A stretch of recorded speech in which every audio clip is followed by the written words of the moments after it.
നമസ്കാരം. Raf talk ഫുട്ബോളിലേക്ക് എവർക്കും സ്വാഗതം. യുവേഫ ചാമ്പ്യൻസ് ലീഗിൻ്റെ പ്ലേ ഓഫ് നോക്കൗട്ടിൽ ഇന്ന് ആദ്യ പാദത്തിൽ റയൽ മാഡ്രിഡ് ബെൻഫിക്കയെ അങ്ങ് ലിസ്ബണിൽ പോയി നേരിടുകയാണ്. കഴിഞ്ഞ തവണ ലീഗ് ഘട്ടത്തിൽ റയലിനെ പരാജയപ്പെടുത്തി ലിസ്ബണിലിട്ട് ബെൻഫിക്ക വീണ്ടും അത് ആവർത്തിക്കുമോ എന്നതാണ് ചോദ്യം. ആവർത്തിച്ചാലും രണ്ടാം പാദം അങ്ങ് സാന്റിയാഗോ ബെർണബുവിലാണ്. കാര്യം എളുപ്പമാവില്ല. റയലിനെ എലിമിനേറ്റ് ചെയ്യാൻ, ഇപ്പോഴത്തെ ഫോമിലുള്ള റയലിനെ എലിമിനേറ്റ് ചെയ്യാൻ ബെൻഫിക്കയ്ക്ക് ഒരു മിറക്കിൾ കാണിക്കേണ്ടി വരില്ലേ?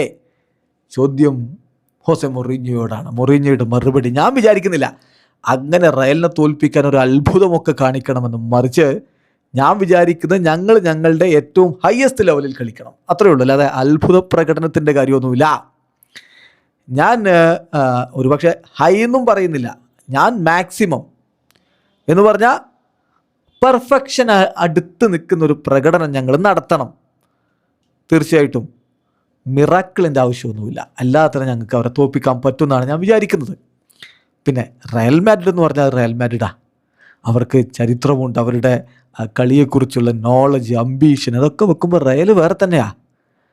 ഒരേ ഒരു കമ്പയറബിൾ ആയിട്ടുള്ള കാര്യം എന്ന് പറഞ്ഞാൽ രണ്ട് ജയൻറ്റ് ക്ലബ്സ്, ഞങ്ങളും വമ്പൻ ക്ലബ്ബാണ്.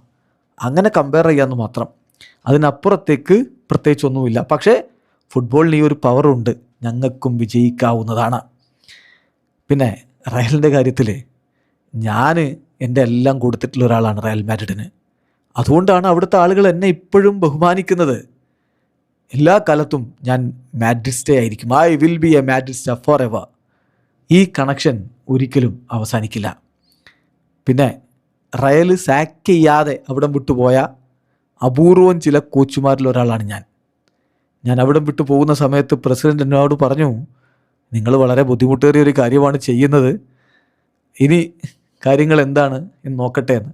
എന്തായാലും ചാമ്പ്യൻസ് ലീഗാണ് ഇപ്പോൾ വരുന്നത്, അതിനുശേഷം അവർക്ക് ഹാപ്പിനെസ് കൊണ്ടുവരികയും ചെയ്തതാണ്. ഇപ്പോൾ ഞാൻ വിചാരിക്കുന്നത് റയൽ ഈ കളിയിൽ ബെൻഫിക്കയോട് തോക്കട്ടെ, എന്നിട്ട് അവർ ലാ ലീഗ നേടട്ടെ. അതാണ് ഞാൻ ആഗ്രഹിക്കുന്നത്. ആൽവാരോ ആർബിലോവ അവിടെ സ്ഥിരക്കാരനായിട്ട് ഒരു പെർമനൻ്റ് കോച്ചായിട്ട് തുടരട്ടെ. എനിക്കവനെ വലിയ ഇഷ്ടമാണ് എന്നുകൂടി ഹോസെ മൊറീഞ്ഞോ പറയുന്നുണ്ട്. അതായത് ബെൻഫിക്കയോട് തോറ്റ് റയൽ മാഡ്രിഡ് യുവേഫ ചാമ്പ്യൻസ് ലീഗിൽ നിന്ന് പുറത്തായിക്കോട്ടെ, പക്ഷെ ലാ ലീഗ് അവർ നേടിക്കോട്ടെ. അദ്ദേഹത്തിന് റയലിനോട് വലിയ ബഹുമാനമുണ്ട്. പക്ഷേ ഇപ്പോൾ ബെൻഫിക്കയുടെ കോച്ചായി നിൽക്കുമ്പോൾ റയൽ ഞങ്ങളെ തോൽപ്പിച്ച് പോയിക്കോട്ടെ എന്ന് പറയാൻ പറ്റില്ലല്ലോ. അതാണ് അദ്ദേഹം പറയുന്നത്. ഇവിടെ ഞങ്ങൾക്ക് അവരെ തോൽപ്പിക്കണം. എന്തായാലും പരസ്പര ബഹുമാനം, മ്യൂച്വൽ റെസ്പെക്റ്റ് ഒക്കെ നമ്മൾ നേരത്തെയും കണ്ടതാണ്. അതുകൊണ്ടൊന്നും കാര്യം നടക്കില്ല. കളിക്കളത്തിൽ ആര് ജയിക്കും അതാണ് അറിയേണ്ടത്. കാത്തിരിക്കാം. വീഡിയോ അവസാനിക്കുന്നു. ഫുട്ബോൾ ലോകത്ത് കൂടുതൽ വിശേഷങ്ങളുമായി റാഫ് ടോക്സ് എത്താം.